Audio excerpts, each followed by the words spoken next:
What's up, everybody? Welcome back to Pens and Tea. My name is Carrie, and today I'm going to do a highly requested video. So as most of you who watch my content know, I like to journal a lot. And with that, I get asked a lot of questions about, how, why, I try, what are your tips to make journaling successful? Because I try and incorporate it, but it just never sticks or things like that. So I took a second, I sat down and I wrote down my top 5 tips. The things that I tell most people, not only on here, but even in quote unquote real life, when people ask me about getting started with journaling. And I think the general consensus comes down to pretty much these 5 things that I think about a lot. So none of these are in particular order, but just really the top 5.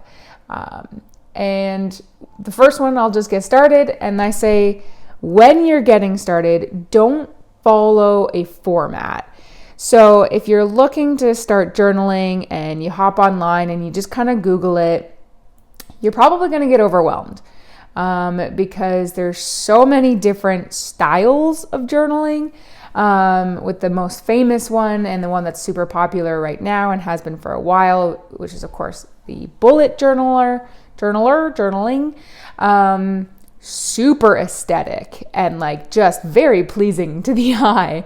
And I will even catch myself sometimes watching some random ASMR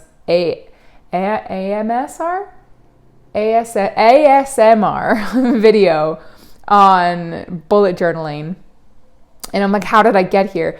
But the thing is that these are so, there's such a rigid structure to follow, and they take a lot of time to set up, which a lot of people find helpful, and they find that relaxing and peaceful, and that's part of the process for them, and that's cool. But I feel like if you've never really journaled before, that's super daunting and overwhelming and time consuming.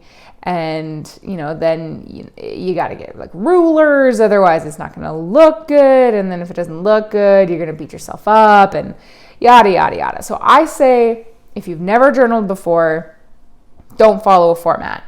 Open up a book, write the date at the top, and then just start to word vomit.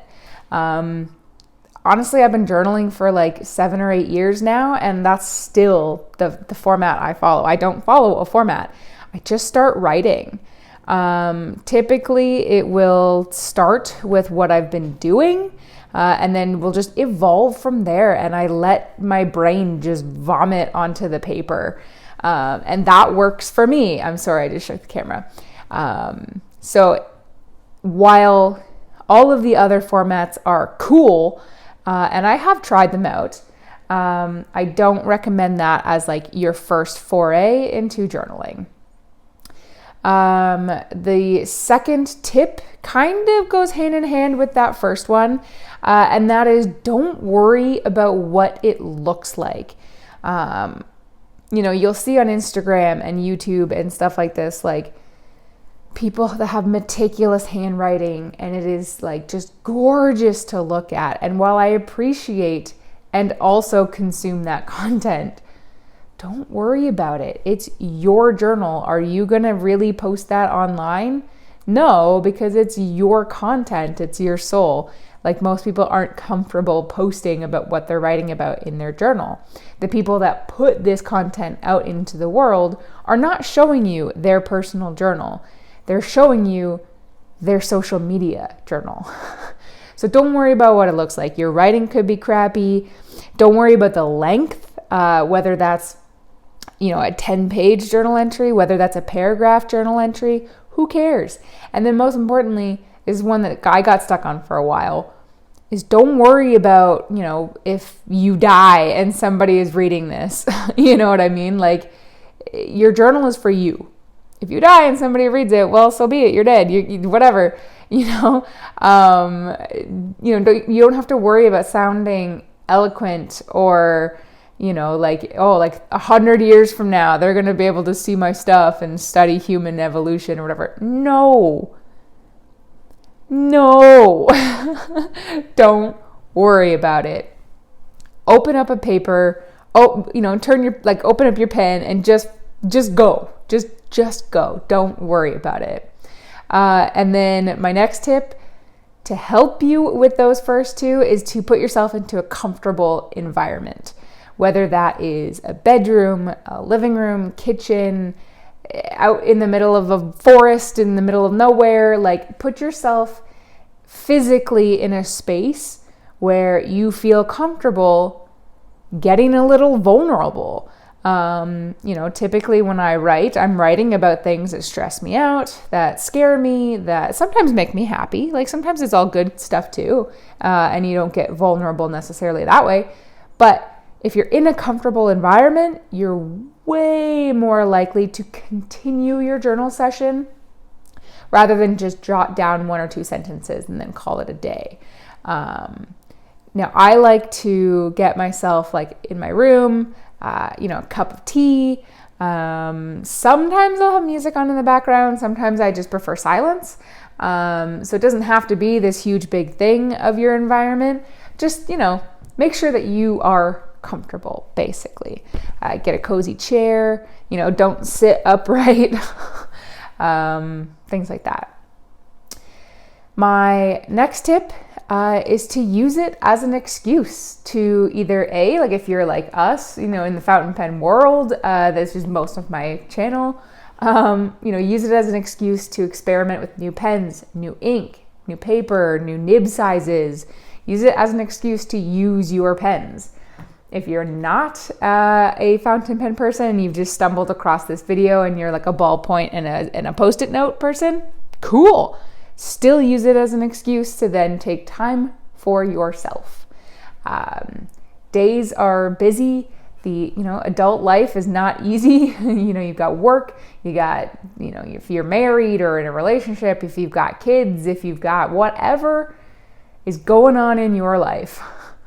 Take that time, whether that's 5 minutes, 20 minutes, an hour, whatever it is, take that time for you.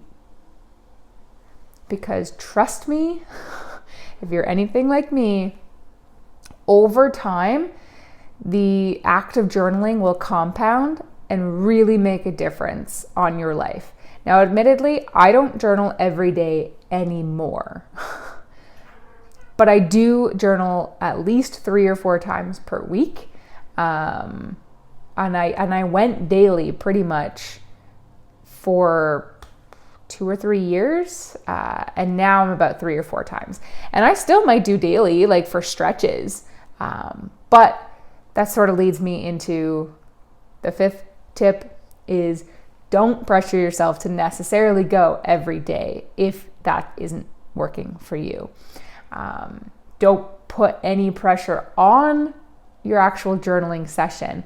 If you don't have much to say, that's fine. Like I said earlier, like sometimes when I write, I don't have anything to say immediately. I just start and I talk about what I've been doing that day or what I intend to do that day. And the next thing I know, I'm on like the 10th or 11th page of my journal because it suddenly has just opened up a pathway and things have just flooded out. And sometimes I'm done after a paragraph. And that's okay. And that's the beauty of not necessarily following a format, as tip number 1 said, because then you don't feel like you're boxed into anything. Each entry can be completely different, which also then helps, tip number 4, to not pressure yourself.